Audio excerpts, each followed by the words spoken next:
tous, bienvenue sur un nouvel épisode de Portrait Social. Merci aux nouveaux abonnés, merci également à tous ceux qui prennent le temps de mettre un petit j'aime, de partager les vidéos ou de laisser un commentaire. D'ailleurs, si cette vidéo vous plaît, n'hésitez pas à en faire part dans la section commentaires et poser vos questions à mon invité du jour. Aujourd'hui, je reçois Mélanie qui va nous parler de ce qu'est une conseillère en insertion professionnelle. Salut Mélanie. Bonjour. Ça va? Ça va. Bon. Est-ce que tu peux te présenter et nous présenter ton métier, s'il te plaît? Mélanie. Je travaille en conseillère en insertion professionnelle pour une association intermédiaire. Une association intermédiaire, c'est une association en fait qui fait partie de tout un groupe qu'on appelle structure d'insertion par l'activité économique, dont l'objectif est d'accompagner des personnes par le travail et pour les emmener vers l'emploi ou la formation. Le travail de conseillère en insertion professionnelle, en fait, surtout dans ces structures-là, dans les SIAE, et surtout là où je travaille, dans l'association intermédiaire, il y a deux aspects qui se lient un peu, puisque le fonctionnement de l'association intermédiaire, c'est un fonctionnement comme une agence intérim, on va dire. On a un client en fait à satisfaire d'un côté, avec un besoin un besoin de personnel, et donc nous on a un personnel à identifier pour travailler là-bas. Et du coup, l'autre aspect, c'est l'aspect des salariés qu'on fait travailler, qu'on va essayer de faire matcher avec la demande du client, mais ce salarié-là doit répondre aux critères de l'insertion professionnelle. Et notre objectif, c'est de le faire évoluer en fait pour qu'il puisse, au bout de 2 ans, puisqu'on a 2 ans maximum, sortir sur une formation ou un métier. Ok. Quand tu dis il doit répondre aux critères de l'insertion professionnelle, c'est quels critères? Il y en a plein. Il y a pas mal de critères en fait. Donc là, depuis décembre 2021, en fait, ça a changé. Il y a une nouvelle réglementation. Avant, sur l'association intermédiaire, on n'avait pas de délai de 2 ans. On pouvait faire travailler les gens tant qu'on voulait. Depuis décembre 2021, donc on a cette obligation de 2 ans. Et donc les critères, en fait, il y a 2 catégories de critères. Soit des critères de catégorie 1, où la personne, si elle en a un dans cette catégorie-là, c'est OK.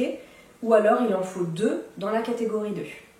Donc en gros, si la personne elle a le RSA, l'ASS, si elle est bénéficiaire de l'allocation adulte handicapé, et je crois que c'est tout. Pas de catégorie d'âge? Pas là-dessus, ça c'est la catégorie 1. En fait, si la personne elle a le RSA, si elle a l'ASS ou la H, ça veut dire que c'est OK, on peut la faire travailler. Par contre, si jamais elle a moins de 26 ans ou plus de 50, ça c'est un critère, mais il en faut un autre. En gros, quelqu'un qui a entre 30 et 50 ans, c'est pas un critère. L'âge, le niveau de diplôme, si la personne a un diplôme inférieur au bac ou 0 diplôme, ça fait un deuxième critère. Donc généralement, des jeunes sans diplôme, c'est OK. Son lieu d'habitation, si elle habite en quartier prioritaire de la ville, donc ça c'est défini aussi par le gouvernement, on va checker un peu sur un site, vérifier si l'adresse rentre dedans, c'est un autre critère. À l'inverse, quelqu'un qui habite en zone rurale, c'est OK. Donc en gros, par rapport à notre agglomération de Montluçon, habiter Commentry, c'est un critère. Ensuite, il y a d'autres critères, la mobilité, le fait de sortir de l'aide sociale à l'enfance. Voilà, il y a des critères un peu moins connus, que j'ai pas forcément en tête. Ok. Comment t'en es venu toi à vouloir faire ce métier de CIP? Alors ça n'a pas été inné tout de suite. En fait, vu que je ne savais pas forcément ce que j'avais envie de faire, donc sortie du lycée, je me suis dit je vais aller faire psycho comme plein de gens. Parce que mine de rien, j'avais quand même cet intérêt en fait pour le comportement humain, je voulais en apprendre plus. J'étais curieuse en fait de savoir comment ça fonctionne, tout ça, les relations sociales, l'être humain, le cerveau, tout ça. Donc je suis allée en psycho. Je me suis vite rendu compte qu'en fait c'était pas forcément ce que je pensais être. puisqu'il y a tout un aspect, surtout sur Clermont-Ferrand, hein, la fac de Clermont, tout un aspect en fait scientifique, très scientifique, mathématique, probabilité, tout ça, plein de choses, puisqu'en fait ils forment des chercheurs pour travailler principalement dans leur centre. Donc il y avait énormément de cours basés sur tout ça, ce que j'aimais pas trop. Donc j'ai quand même été jusqu'au master et à la fin de mon master, de mon première année de master, j'ai arrêté. J'ai arrêté parce que j'en avais un peu marre et je me suis dit ça serait peut-être temps que je fasse autre chose, parce qu'au final je me suis dit, puisque j'ai pas mal traîné sur ces années, je me suis dit trouve un travail, trouve un métier, parce que la fac de psycho c'est bien, mais du coup ça remplira pas le frigo en fait. Si on va pas jusqu'à la fin quand on fait de la fac, je me suis dit ça sert à rien en fait. Donc trouve un métier.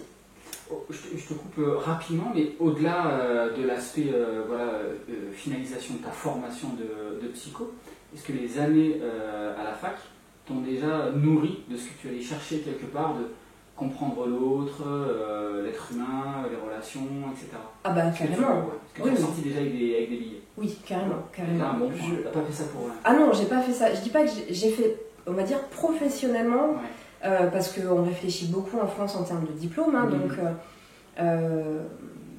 professionnellement j'avais pas l'impression, c'est pas comme quelqu'un qui va faire un BTS où il apprend un métier. Quand on va à la fac, peu importe la fac que c'est, finalement on forge en fait son soi, hein. Donc moi ma pensée d'aujourd'hui elle a été vraiment forgée en fait sur toutes ces années de fac, et pour la petite histoire j'ai retrié mes cours de fac il y a quelques semaines. Et je suis tombée sur des cours de psychologie sociale, de pathologie, sur des cours de pathologie que j'avais conservés parce que j'adorais ça, où on expliquait en fait déjà à l'époque que quelqu'un qui va avoir une pensée négative, c'est quelqu'un qui va finalement qui n'avancera pas forcément et qui va stagner et qui va recevoir que du négatif. Et je me suis dit, mince, ça c'est quelque chose que je savais déjà depuis cette époque-là. À l'époque, ça ne me parlait pas. Aujourd'hui, quand j'ai lu ça, donc tout ce qu'il y a autour de la pensée positive aujourd'hui, il y a plein de choses. Et en fait, tout ça, moi je l'ai appris il y a longtemps, mais du coup je l'avais oublié en fait. Donc quand je suis retombée là-dessus, je me suis dit, ouais, en fait, c'était ça. Il n'y a pas que dans les livres de développement personnel où on peut apprendre des choses comme ça, il y avait aussi à la fac. Donc oui, ça m'a nourri quand même intellectuellement. Et ma façon de comporter, de parler aussi, de réfléchir, tout a été vraiment façonné sur ces années-là. Et donc quand je suis sortie de la fac, j'avais quand même cette envie de travailler dans l'être humain, mais de vouloir servir à quelque chose en fait. Et comme plein de gens, j'ai bénéficié d'un accompagnement professionnel, alors par Pôle emploi, et par une autre structure dont j'ai oublié le nom. Et du coup, cet accompagnement-là, en fait, les deux accompagnements m'ont permis de me dire que accompagner quelqu'un professionnellement, c'était vachement bien. Donc je me suis dit, tiens, j'ai envie de faire ça. Donc j'avais essayé à cette époque-là de faire la formation de CIP, et on m'avait dit non. On m'avait dit non parce que j'avais pas travaillé, parce que, ou même si, mon travail que j'avais pendant que j'étais à la fac, c'était pas quelque chose qui était suffisant pour avoir des droits à la formation. Donc j'ai pointé au RSA pendant un petit moment et après j'ai postulé sur une offre en contrat aidé pour travailler en médiatrice socio-professionnelle pour un accueil de jour qui accueillait des personnes sans domicile sur Clermont-Ferrand. Donc c'était un contrat qui était de 6 mois à 24 heures par semaine. Donc sur ces 6 mois, ça a été un peu un grand clash dans ma tête.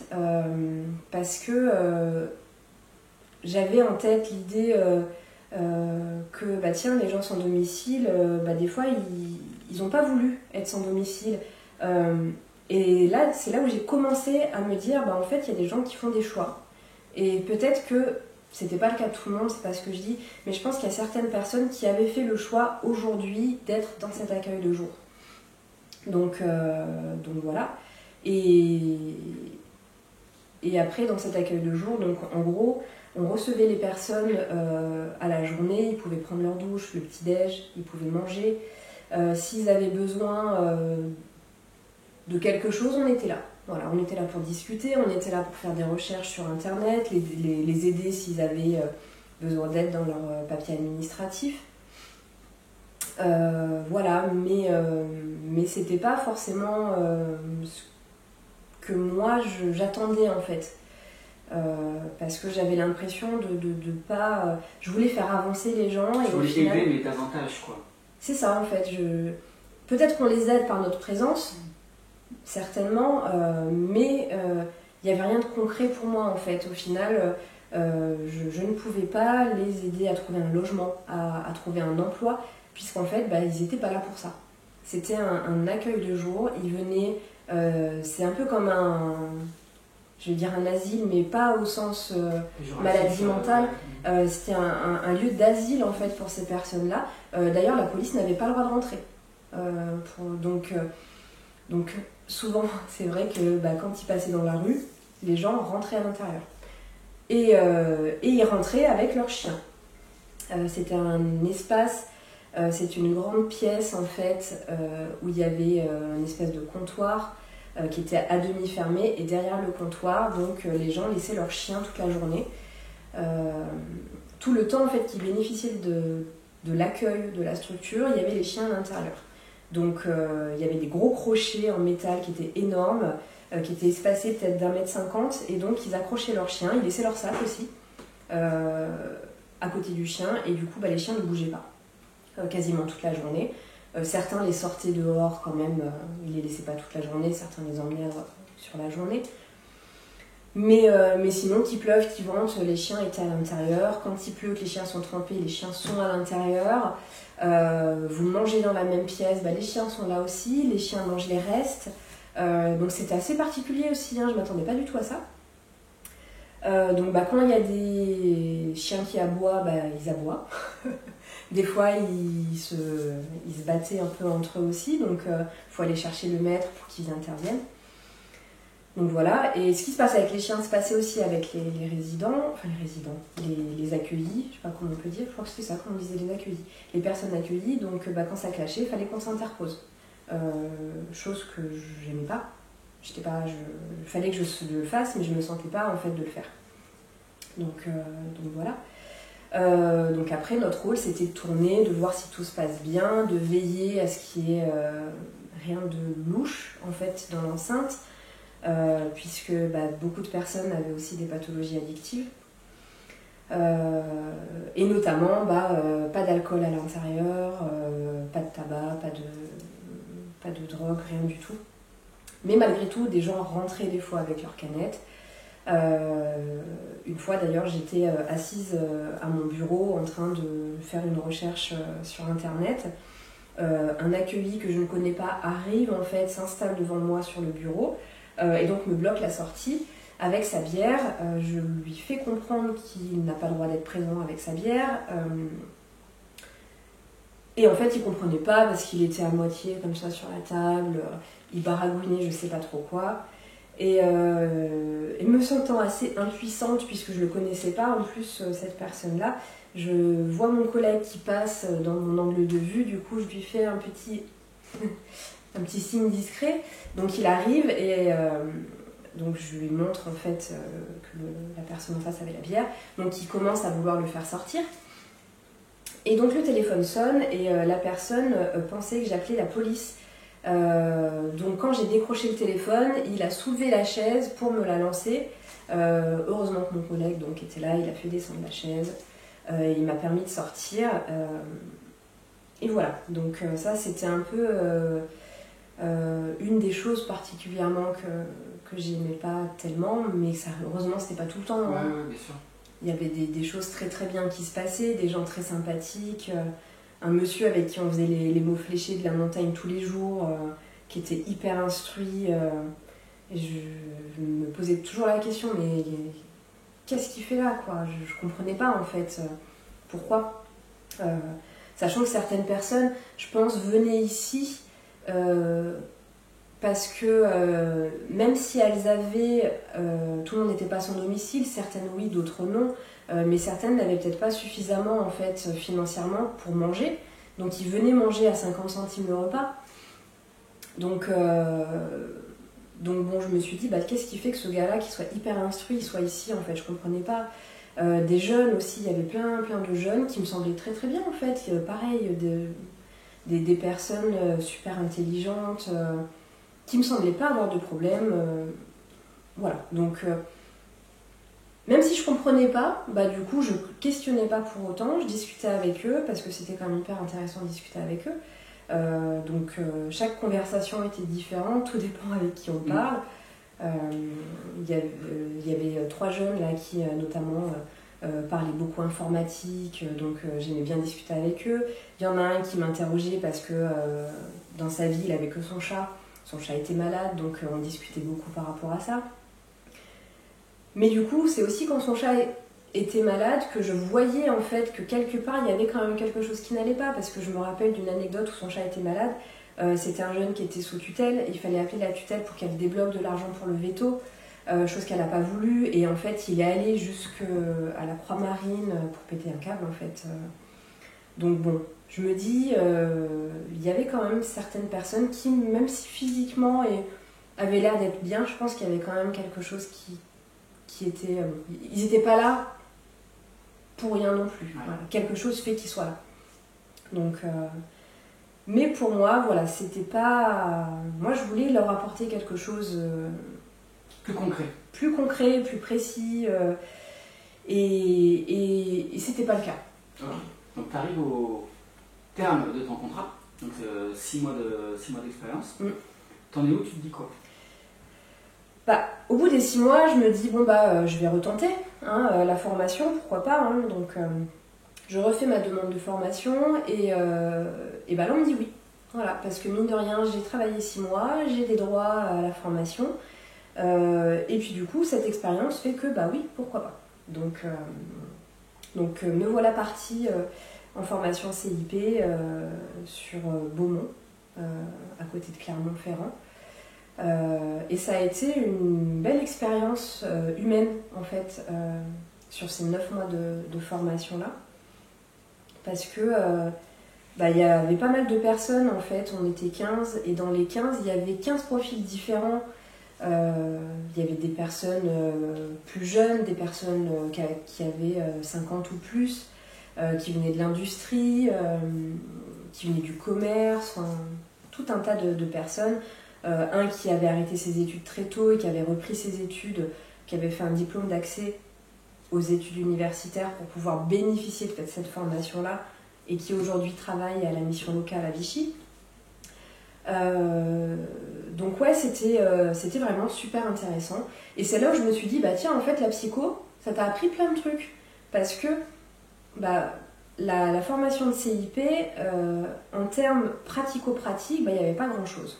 C'était beaucoup de communication, de connaissances en fait sociales, sur le comportement humain, et du coup il y a plein de choses que je savais déjà. Ça me permettait aussi de le retransmettre à mes collègues de formation, peut-être d'une manière différente.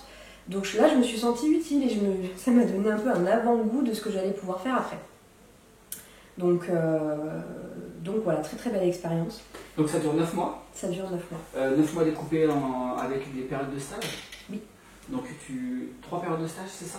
Oui, 3 périodes de stage. Okay. Tu vas en stage où? Qu'est-ce que tu découvres? Le premier stage que je fais, c'est un stage basé sur l'accompagnement. Donc je suis allée dans une structure qui est liée au CHRS sur Clermont et en fait qui, même si c'est pas comment dire, même si l'emploi n'est pas non plus la finalité, c'est pas ce qui est le plus important dans cette structure-là, puisque les gens qui sont au CHRS généralement, ils sont là pour un temps donné parce qu'ils ont un problème principalement de logement ou autre, mais du coup l'emploi c'est pas ce qui va être le plus important. Mais ils avaient quand même un pôle qui était dédié à ça. Donc je fais mon stage de 3 semaines ici. Et j'ai revu d'ailleurs une jeune femme qui était sur l'accueil de jour avant, Et je me suis dit, bah tiens, c'est chouette, elle a évolué, elle a avancé dans son parcours. À l'époque de l'accueil de jour, c'était une jeune qui était marginalisée, c'est ça, avec les cheveux en crête, toxicomane pour le coup, avec des tenues très très provocantes. Et du coup, quand je la vois arriver, bon, elle m'a pas reconnue. Quand je l'ai vue arriver dans le centre. Toi aussi, t'avais plus ta crête aussi. Peut-être. J'avais des piercings par contre, à l'inverse. Mais du coup, elle m'a pas reconnue. Après, je l'ai vue très très peu aussi le temps où j'étais là. Et elle avait plus sa crête à ce moment-là non plus. Petit chemisier, elle était bien habillée, mais par contre, elle avait toujours ce problème d'addiction. Était toujours dans le déni. Mais voilà, elle était sur quand même un parcours d'accompagnement. Donc voilà, je me suis dit, bah tiens, ça m'a fait plaisir quelque part de la revoir dans d'autres circonstances. Et donc sur ce stage, je devais avoir un stage d'accompagnement, donc accompagner une ou deux personnes. Donc il y avait une dame que j'accompagnais, que j'ai vue très très peu, parce qu'en fait, elle veut forcément, dans ces structures-là, ils ne sont pas forcément très assidue sur les rendez-vous, donc elle n'est pas venue tout le temps. Mais c'est une dame qui était logée au CHRS et qui était une dame d'origine portugaise, qui cherchait quand même à travailler parce qu'elle était mariée avec un enfant. Voilà, donc je l'ai vue 2-3 fois, CV, je l'ai aidée sur ses lettres de motivation. Un truc par contre qui était hyper intéressant, que j'ai découvert sur ce stage, et que j'ai vraiment adoré, c'était un atelier en fait sur l'estime de soi. Tu t'es menée par qui ? C'était une socio-esthéticienne. Je ne saurais pas en fait, je n'ai pas son nom, je ne sais plus. Mais c'est quelqu'un qui était à son compte, qui faisait que ça. D'accord.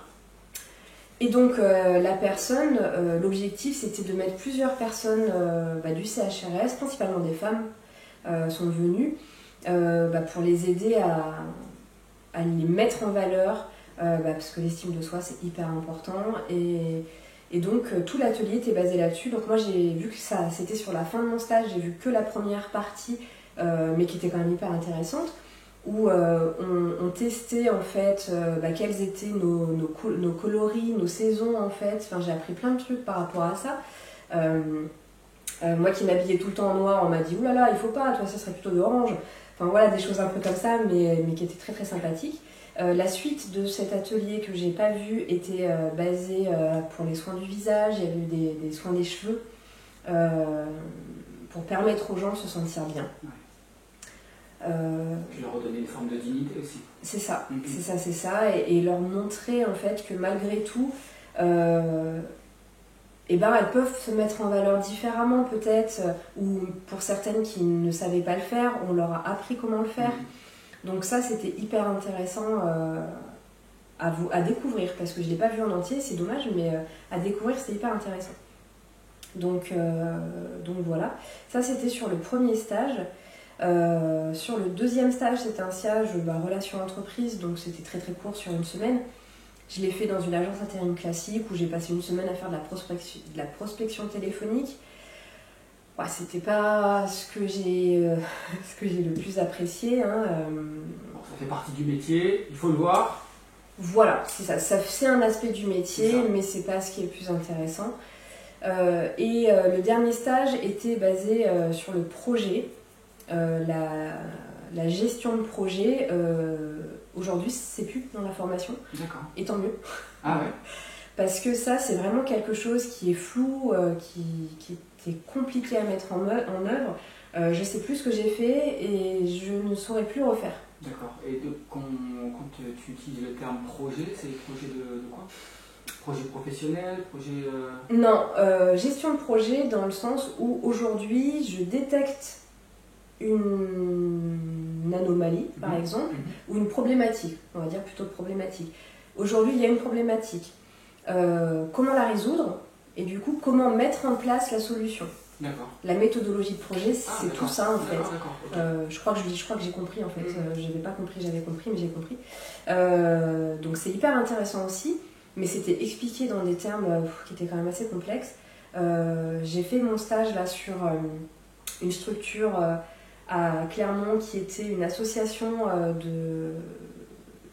qui accompagnait des personnes au chômage en fait, vers l'emploi et la mobilité. Et donc je l'ai fait dans la partie mobilité de cette association-là. Et le projet, en fait, je ne l'ai pas créé, mais on a repris un projet qui avait été déjà fait, qui était sur la plateforme mobilité. Donc c'était hyper intéressant, hein, savoir quel était le constat, quel constat avait été mené sur les problématiques de mobilité pour que la plateforme mobilité soit créée. Voilà, en gros c'était ça. Donc voilà, donc ces 3 semaines de stage, et donc après passage du titre, et donc après fin de formation. Et du coup, sortie de formation, juste le jour en fait de la remise des diplômes, j'ai eu mon entretien pour l'association pour laquelle je travaille aujourd'hui. Donc ça fait maintenant 10 ans, un peu plus de 10 ans là, que je travaille sur cette association-là. Après, je parle du métier de conseillère en insertion professionnelle, mais c'est vrai que mon vécu et mon expérience dans cette association, en fait, c'est pas un métier de CIP pur et dur. Parce que c'est une petite association et au final, quand je suis arrivée, on m'a dit « Bon, tu es là pour l'accompagnement des gens, mais du coup, tu seras assistante d'agence. Donc, tu réponds au téléphone, tu fais l'accueil, tu réponds aux missions. Donc, en fait, il fallait faire un peu tout, participer à l'activité de l'agence. Et ça a été le cas quasiment tout le temps, en fait. Enfin, même aujourd'hui, hein, le problème, enfin non, ce n'est pas un problème, c'est le principe de l'association intermédiaire ou de la plupart des structures d'insertion par l'activité économique, c'est de répondre à une activité et à un besoin. Donc, et à côté, en parallèle, il faut faire l'accompagnement des gens. Ok. Tu cherchais en début de carrière, même dans ton début de vie, hein, de jeune adulte, à aider l'autre, mais de façon plus précise encore, avoir une finalité dans ton accompagnement. Est-ce qu'aujourd'hui, avec 10 ans de pratique, tu penses avoir atteint ce que tu voulais? Est-ce que pour toi, le poste que tu occupes aujourd'hui correspond à ce que tu attendais il y a 10 ans, 15 ans en arrière? Ah, pas du tout. Pas du tout parce que, en fait, il y a eu dans cette expérience-là des 10 ans, il y a eu beaucoup d'aléas qui ont fait que mon poste à la base d'accompagnement a dévié totalement et aujourd'hui, en fait, je fais pas d'accompagnement. Enfin, je fais de l'accompagnement, mais pas vers la sortie. En fait, depuis quelques années, on a une activité particulière pour le secteur médico-social de l'agglomération qui fait qu'il y a un gros volume de besoins de salariés à traiter, ce qui veut dire aussi beaucoup d'inscriptions, beaucoup de gestion aussi. Donc moi en fait je suis uniquement là-dessus. C'est-à-dire je gère tout de A à Z, ce qui concerne les établissements, j'inscris les gens, je mets en adéquation en fonction des besoins, je réponds aux besoins. Après tout ce qui va être plus après au niveau du salaire, c'est ma collègue avec laquelle je travaille qui va gérer cet aspect-là. Les contrats de travail, tout ça, voilà, on fait tout de A à Z sur cette activité-là. Donc le métier d'accompagnement, je fais de l'accompagnement. Mais c'est différent. En fait, je ne fais pas de l'accompagnement à l'emploi. Disons que ce que je fais aujourd'hui, c'est que s'ils ont besoin, en fait, alors après, cela dit, ça me convient aussi, cet aspect me convient. C'est-à-dire que s'ils ont des questions, s'ils ont besoin d'aide sur un aspect particulier, je suis là, il n'y a pas de souci. Si je peux y répondre, bien entendu, je suis là. On a maintenant aussi une autre CIP qui est ici, mais qui est partagée entre Moulins et Montluçon. Donc en fait on travaille en lien avec elle, donc moi je fais le passage aujourd'hui, quand on a des personnes qui disent puisque même si je travaille pour le secteur médico-social, on a toujours ce truc de dire ok, on fait travailler des personnes, mais l'objectif c'est de les accompagner vers l'emploi, vers la formation. On fait travailler des personnes qui sont pas diplômées, Donc tous ceux qui me disent Mélanie, j'ai envie de passer le diplôme d'accompagnant éducatif et social, comment je fais? Eh bien venez, on va voir ça ensemble, je vous explique, alors il y a telle possibilité, telle possibilité, telle possibilité. Et après, pour tout ce qui va être plus en détail sur tout l'aspect formation, du coup je passe le relais aujourd'hui à ma collègue. Voilà. Ok. Est-ce que tu peux nous décrire un petit peu le public avec lequel tu travailles? Donc les gens qui viennent s'inscrire dans ton association. Par quel biais ils viennent dans cette association? Nous décrire un petit peu la moyenne d'âge, la philosophie, qu'est-ce qu'ils viennent chercher, et puis aussi ces fameux 2 ans d'accompagnement qui sont très courts en même temps pour de l'insertion professionnelle, suffisant pour certains, trop court pour d'autres. Voilà, est-ce que tu peux nous parler davantage de ce public? Je vais déjà détacher 2 publics complètement différents. D'un côté, il y a tout le public classique en fait, de l'association intermédiaire qui va aller travailler chez les particuliers, les autres assos, les collectivités pour tout ce qui va être jardin, ménage et tout ça. Donc là, on est sur une population généralement qui commence à être un peu âgée. On est sur des personnes qui vont avoir plus de 50 ans pour la plupart. Qui cumulent aussi beaucoup, hein. On n'est pas la seule association comme ça sur Montluçon, donc ils travaillent sur plusieurs associations et en fait la notion d'insertion ils l'ont pas en tête, c'est-à-dire que eux ils partent du principe où en gros je travaille chez vous, ouais. Ok. Donc au même titre qu'ils peuvent travailler pour une entreprise de service à la personne, sauf que nous c'est pas le cas. Donc il faut toujours leur rappeler qu'on est limité en temps. Mais ça c'est nouveau aussi, c'est depuis décembre 2021. Donc là on a la fin d'année, là, novembre 2023, c'est l'échéance. C'est-à-dire que là on les prépare toutes ces personnes-là à se dire attention, au mois de novembre, il est fort possible que ce soit terminé. Et pour certains c'est hyper dur, quoi. Bien sûr. C'est hyper dur. Donc il y a toute cette catégorie de personnes qui ont la cinquantaine. On a des personnes qui sont un peu limitées aussi. Il y a des personnes qui ne comprennent pas tout. Il y a des personnes qui peuvent pas travailler en entreprise classique, c'est pas possible. Il y a des personnes, si vous leur rappelez pas tout le temps où faut aller, quand faut aller, et puis avec leur GPS, le nombre de fois où je me suis vue au téléphone, bon alors vous êtes où, vous êtes là, alors du coup là vous avancez tout droit, vous avez une maison, vous allez à droite, ça je l'ai fait un paquet de fois par téléphone. Rassurez-vous, c'est pas grave, vous allez trouver, parce qu'il y a des gens en fait qui peuvent pas. Voilà. Même si notre travail c'est de les aider à faire en sorte qu'ils avancent là-dessus, on peut pas avancer sur tout en fait, surtout pas dans un temps donné. Là il y a tellement de travail à faire sur ces personnes-là, c'est pas à 50 ans en fait qu'on va apprendre à quelqu'un à prendre sur soi, à relativiser, à se poser et... non, il y a des gens pour qui c'est trop tard et il y a des gens qui n'y arriveront jamais de toute façon. Donc il y a toute cette catégorie de personnes-là. Après, on a aussi pas mal de jeunes, de plus en plus, on voit des jeunes de 18 ans. Vous sortez de l'école, oui. Vous avez un bac, un diplôme, non. Vous voulez continuer à reprendre la scolarité, non. Vous avez un projet professionnel, non. Ok, vous voulez faire quoi? Tout. D'accord. Ce qui est déjà plutôt rassurant, parce qu'on pourrait avoir tendance à imaginer, ou en tout cas dans le discours collectif, que les jeunes sont feignants. Mais on y reviendra plus tard. Mais ce que tu soulèves est plutôt intéressant et rassurant. Non, ce côté, je veux bosser à 18 ans, moi je suis content. Alors après, c'est qu'il y a aussi différentes motivations. Parce que il y a à 18 ans, en fait, on est trop jeune pour avoir le RSA, par exemple, sauf si on a un enfant. Ça, c'est possible. Donc, des jeunes hommes de 18 ans, par exemple, s'ils ne travaillent pas, c'est compliqué, sauf s'ils sont chez les parents. Il y a pas mal de motivations diverses. Mais après, il y a aussi des jeunes vraiment qui ne sont pas faits pour l'école et qui nous disent « je veux travailler ». Donc ça, après nous, en fait, notre travail, c'est aussi un peu... c'est compliqué parce que quand on reçoit les gens, on se base quasiment essentiellement sur notre ressenti aussi.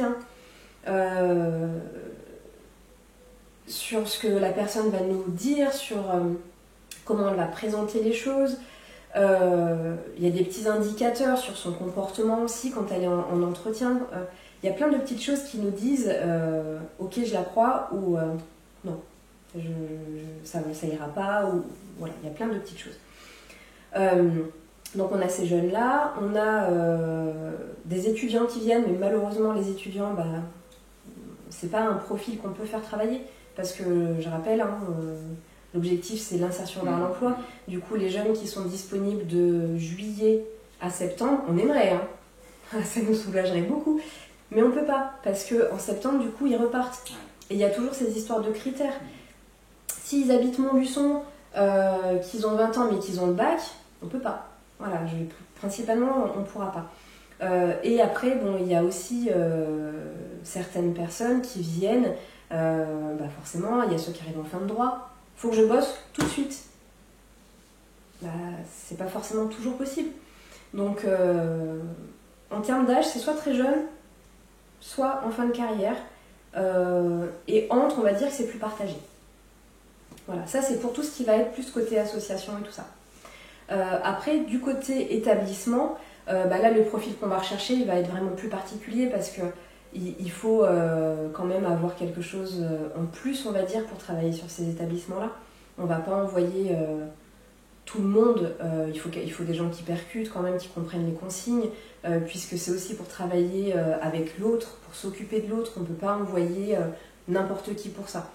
Quelqu'un qui vient et qui dit non mais moi ça me va, il n'y a pas de souci, je travaille là-bas où vous voulez, je passe des choses qu'on m'a dites que j'ai trouvées monstrueuses et où je me dis mais jamais je mettrai cette personne à travailler dans ces foyers-là, c'est pas possible.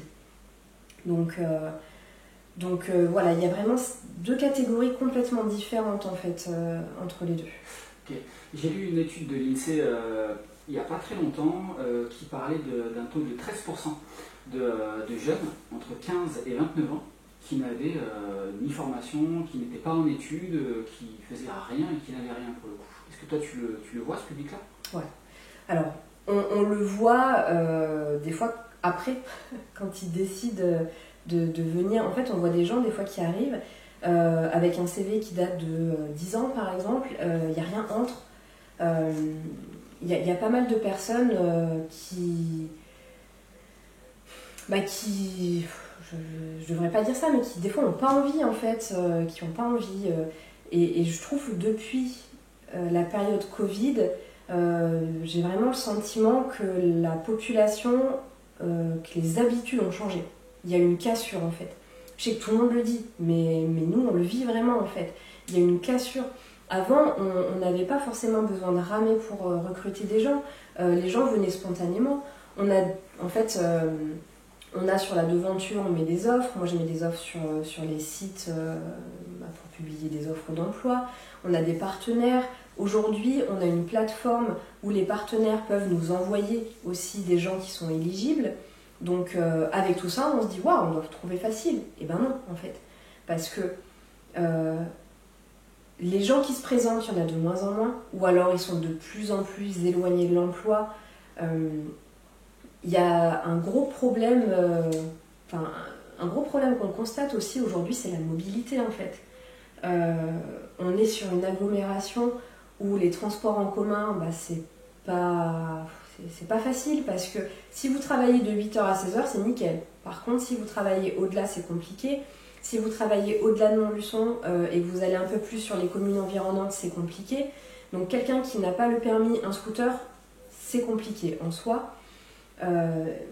Mais au-delà de ça, je saurais pas dire sur 10 personnes que j'appelle, le nombre de personnes qui me dit j'ai pas envie ou ça m'intéresse pas. Il y en a qui le disent.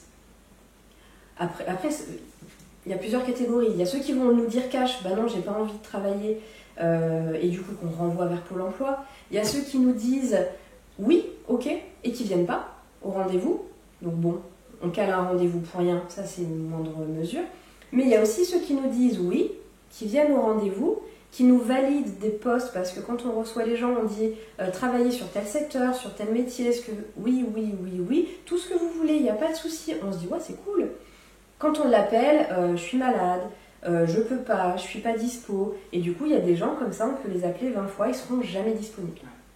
Tout comme il y a des personnes, effectivement, même des mères célibataires qui ont des enfants à charge, et qui trouvent toujours des moyens pour faire garder leurs enfants à des heures pas possibles, pour venir bosser, des gens qui font des kilomètres en vélo pour venir bosser, pareil à des heures pas possibles. C'est vrai qu'on voit de tout. Est-ce que ces personnes, vous les accompagnez aussi dans leur futur emploi, par exemple pour des entretiens d'embauche, pour la rédaction de CV? Ça, c'est la base en fait. CV, lettre de motivation, préparation des entretiens, ouais, ça fait vraiment partie du métier. Au départ, où je faisais vraiment mon poste d'accompagnement, entre deux coups de fil de clients, en fait, j'avais pas conscience de plein de choses, hein. Du coup, je faisais pour eux. Je faisais leur CV. Pour les lettres de motivation, je leur disais, par contre, préparez-moi un speech, et je réutilisais leur lettre de motivation pour en faire une autre. Et après, je les préparais aux entretiens. Aujourd'hui, il y a d'autres façons de faire, hein. Il y a aussi pas mal de plateformes pour faire des CV qui sont hyper pratiques. Donc on le fait toujours, on les prépare aux entretiens, on les prépare même par rapport aux formations. Pour les entretiens, pour la formation, on leur explique un peu déjà voir comment elles s'expriment par rapport à leur métier. Et leur dire ce qu'il faut dire, ce qu'il ne faut pas dire, ou pas d'ailleurs. Mais tout ça, ouais, ça fait vraiment partie du métier. Mais c'est pas... On le fait de moins en moins. D'accord. Et aujourd'hui, quel conseil tu pourrais leur donner à ces jeunes qui nous regardent et qui ont justement un entretien d'embauche ou un entretien pour rentrer en formation? Quels conseils basiques mais importants tu pourrais leur donner? Déjà, de ne pas mentir en fait, parce que d'être honnête avec eux-mêmes en premier, et d'être honnête aussi avec les personnes qu'ils ont en face. Quelqu'un qui va mentir, ça va se voir tout de suite. Si vous avez peur ou si vous ne vous sentez pas sur certaines choses, moi je pars du principe où il faut tout dire.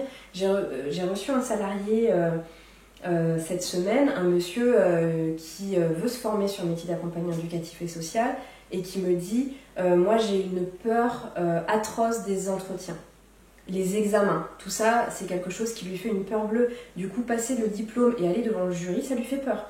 Je lui ai dit en fait c'est facile, vous arrivez et vous le dites en fait, vous dites je tiens juste à vous informer que j'ai une peur bleue et j'ai la phobie des entretiens,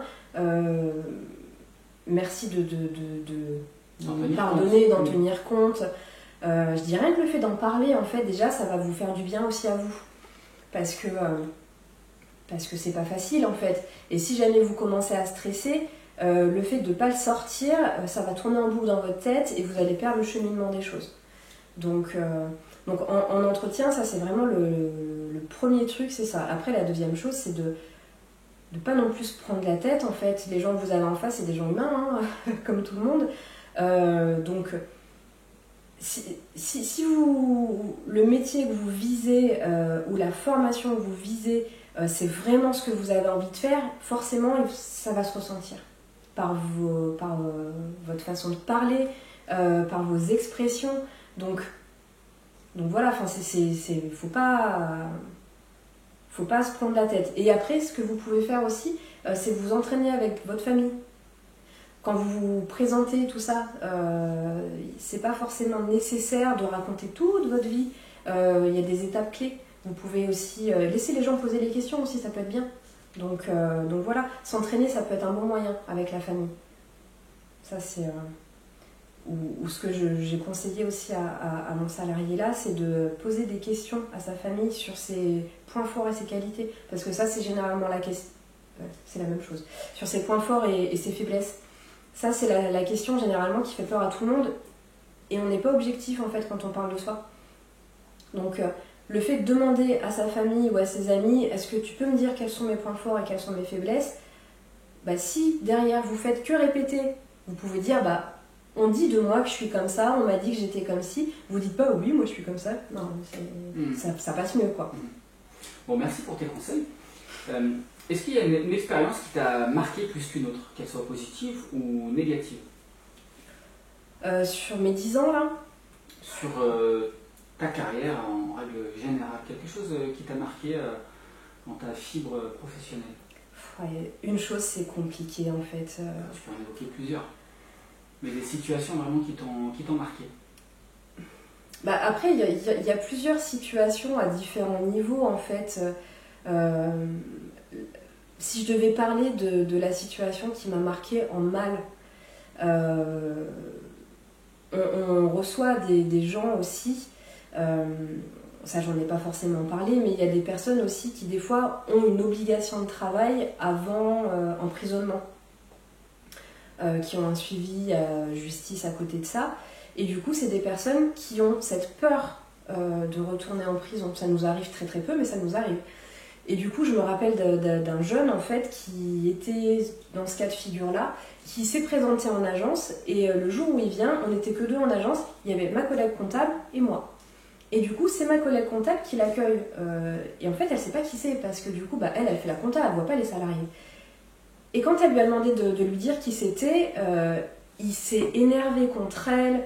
Donc moi j'entends crier, je vais à l'accueil et donc forcément moi je le connais et du coup je discute avec lui, il me hurle dessus comme quoi c'est inadmissible qu'on sache pas qui il est, comme quoi comment ça on n'a pas de travail alors qu'on est une agence intérim, enfin plein de choses comme ça.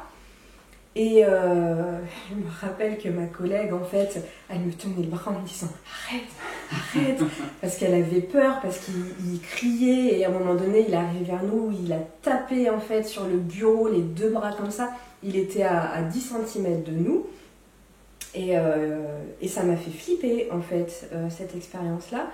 Et donc, ce qui nous a plus ou moins sauvés, c'est que là, il y a des personnes qui sont entrées dans l'agence, et donc, il s'est tassé. Je lui ai dit bon, viens avec moi. Donc on va dans le bureau tous les deux. Et en fait, il s'est mis à pleurer. Il s'est mis à pleurer et il m'explique qu'il faut qu'il bosse parce que du coup, s'il bosse pas, il va retourner en prison.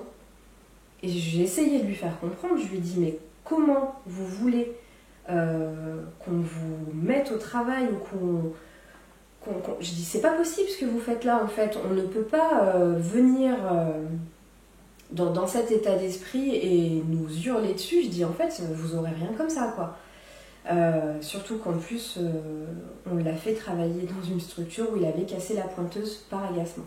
D'accord. Donc en fait c'est quelqu'un, je pense qu'il avait vraiment un fond, il était pas bien, c'est clair. Mais du coup son agressivité ressortait par moments et était mal dirigée. Donc ouais, ça m'a vraiment marqué, choqué. Et après, dans le cadre des diverses formations que j'ai pu faire, j'ai beaucoup ressorti ce cas de figure parce que ouais, ça m'a vraiment troublée en fait, cette situation-là. Et encore plus le fait qu'il pleure derrière. Parce que je m'attendais pas à ça du tout, quoi. Et en fait, c'est pareil, j'ai appris que l'agressivité des personnes n'était pas dirigée contre l'interlocuteur, mais contre une situation. Et du coup, ce que j'ai appris aussi, c'est que quand on est dans ce cas de figure-là, ce qu'il faut faire, parce que des fois l'émotion, en fait, la personne ne sait pas la décrire, mais si vous la décrivez pour elle, le fait de lui dire, en fait, écoutez, vous me faites un peu peur, vous êtes un peu agressif, vous êtes énervé, du coup, là, je ne suis pas rassurée. Le fait de lui dire peut lui permettre de comprendre aussi son émotion et de le faire redescendre. Ça, c'est de la PNL. Tu connais la PNL? Ouais. T'as un fond. Bon, bref, je le savais pas. Je connais beaucoup de choses en PNL par rapport aux yeux, par rapport à ce que j'utilise pas mal quand même sur les entretiens. Pas tout le temps, mais il y a des choses qui sont quand même pas mal vraies. Mais ça, je savais pas, pour le coup.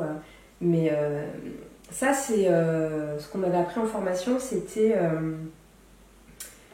ça fait partie aussi tout ce qu'on appelle... Il y a diverses thérapies aussi qui peuvent être mises en place, et j'ai plus le nom là tout de suite, mais ça rentrait aussi dans ce cadre-là. Mais bon, ça m'a marqué en pas bien, pour le coup. Après, on a aussi des belles réussites, et heureusement parce que c'est pas toujours évident. L'année dernière, là, on a 2 salariés sur un des foyers qui ont été pris en contrat pro, qui sont venus nous remercier avec des petites attentions pour ma collègue et moi, chose qu'on n'est pas habitué à ça en fait. Donc on a été vraiment touchés par ça. Ces 2 personnes-là, il y en a une qui a plus de 50 ans, qui avait un parcours gestion commerciale d'un hypermarché ou quelque chose comme ça. J'ai un peu zappé tout le parcours, mais... Et on était mal partis en plus avec cette dame parce que la première mission sur laquelle je la positionne, elle m'appelle, elle me dit je suis tombée, je me suis cassé la cheville, je peux pas travailler. Je me suis dit ouais, sous ma gueule. Je la connais celle-là. 10 ans que je fais ce boulot, tu vas pas me la faire, hein? C'est ça, et en fait c'était vrai. Et du coup quand on a commencé à la faire travailler cette dame, c'était un rayon de soleil quoi, c'était un bonheur. Et l'autre personne, c'est une dame qui est d'origine marocaine, je crois, qui parle pas très très bien français, qui a un écrit approximatif, mais qui est d'une bienveillance avec les résidents, avec nous, qui était adorable en fait. Et ces deux personnes-là, vraiment, c'est des gens sur qui on pouvait compter en n'importe quelle condition, c'était top. Donc je suis très très contente pour elle. Parce que elle méritait, vraiment, elle méritait d'avoir leur contrat. Ouais, vous avez plein de gens qui vivaient une forme de précarité et qui ont décroché des formations, des CDI, enfin voilà. Tu m'as parlé déjà de beaucoup de situations et j'en ai connu aussi quelques-unes qui sont très très positives et on peut que se réjouir pour ces personnes-là. C'est ça. Sachant que c'est vrai qu'en plus, notamment l'activité des établissements, c'est super aléatoire hein, parce que on l'explique ça aux personnes, mais les besoins des établissements, c'est pas comme un particulier qui va avoir besoin 2 heures par semaine, c'est pas pareil. Il y a des besoins qui peuvent être prévus, il y a des besoins qui sont imprévisibles, et du coup, il faut être hyper disponible. Sachant que nous, on ne dit pas aux gens vous faites rien, vous restez chez vous. On leur dit pas ça, heureusement. On leur dit si vous êtes dispo, tant mieux. Si vous l'êtes pas, vous l'êtes pas. C'est comme ça que ça se passe en fait. C'est pas une astreinte. C'est pas une astreinte quoi. Donc voilà. Et pour le coup, ces personnes-là, quand on les appelait, généralement étaient hyper disponibles ou se rendaient disponibles. Donc tant mieux. Après, sur le côté par contre particulier association avec l'autre type de public, c'est beaucoup plus complexe. C'est complexe parce que les personnes sont dans une routine. Elles sont dans une routine de fonctionnement. Ce qu'on leur propose en fait n'a jamais de fin. Il n'y a pas de réelle évolution. On a essayé de former des personnes sur le métier d'ADVF, donc assistante de vie aux familles, pour travailler chez les particuliers, pour travailler dans des structures avec un agrément qualité qui peuvent venir sur l'accompagnement des personnes physiques aussi. Et en fait, la plupart, elles sont bien là où elles sont en fait. On est bien chez nous parce qu'au final, elles n'ont pas tout l'aspect soin et ça leur convient. Donc même une fois diplômées, c'est difficile de les faire décrocher. D'accord. Donc il y a moins de belles sorties de ce côté-là. Ça c'est clair. Est-ce que tu aurais des conseils à donner aux personnes qui veulent devenir conseillers en insertion professionnelle ? Ouais, je pense en fait il y a un piège dans ce métier-là. Au départ, on veut bien faire les choses, donc on se dit je vais faire. Je suis tombée là-dedans aussi au départ. Je faisais leur CV, je faisais leur lettre de motif, je leur courais après. Et aujourd'hui, je pense qu'il y a vraiment j'ai complètement changé de façon de voir les choses. Il m'a fallu du temps quand même, je pense, pour le voir. Mais pour éviter de rentrer dans ce système d'assistanat, il faut se dire que, comme au temps où je travaillais là sur l'accueil de jour, où les gens en fait ils étaient ici parce que c'était un choix de leur part, ils n'avaient pas envie finalement de se lancer dans une recherche d'appart, de travail, et bien là en fait c'est pareil. Si vous avez des personnes en face de vous, que vous les sollicitez pour de l'emploi mais que vous voyez que ça ne matche pas, s'il y a des gens qui n'ont pas de projet, c'est pas à vous en fait de leur trouver leur futur travail, de leur trouver, c'est à eux en fait. C'est le truc, il faut que ça vienne de la personne, il faut qu'elle soit prête à être active en fait de sa vie professionnelle et de sa vie tout court en fait. C'est pas à vous de l'activer et puis de la tirer vers l'avant, c'est à elle de vous utiliser en fait. Le fait qu'en tant que conseillère en insertion professionnelle, la personne n'arrive pas à tenir son emploi ou à rentrer dans le marché du travail ne fait pas de toi une mauvaise conseillère en insertion professionnelle? Non. C'est parce que ça ne dépend pas de toi. C'est ça dépend d'elle en fait. Si elle n'a pas envie, elle n'a pas envie, c'est pas le moment. Et il faut le respecter. C'est ça. Par contre, ça ne veut pas dire que si elle vient aujourd'hui, qu'elle n'a pas de permis de conduire, qu'elle ne se lève pas pour aller travailler, et qu'elle n'a pas de projet, si demain elle part et que déjà elle met son réveil pour aller au travail, et bien déjà en fait, elle a avancé en fait sur son parcours. Donc c'est déjà une bonne chose. Tout à fait. Merci pour ces conseils. J'espère que cet épisode vous aura plu. Si c'est le cas, n'oubliez pas de mettre un petit j'aime, de poser vos questions aussi en commentaire à Mélanie qui se fera un plaisir de vous répondre parce que c'est une geek. Voilà, en tout cas, merci beaucoup pour ta participation, tout ce que tu nous as transmis aujourd'hui. Merci pour ce que tu fais au quotidien. Continue, ne lâche rien. Je te dis à plus.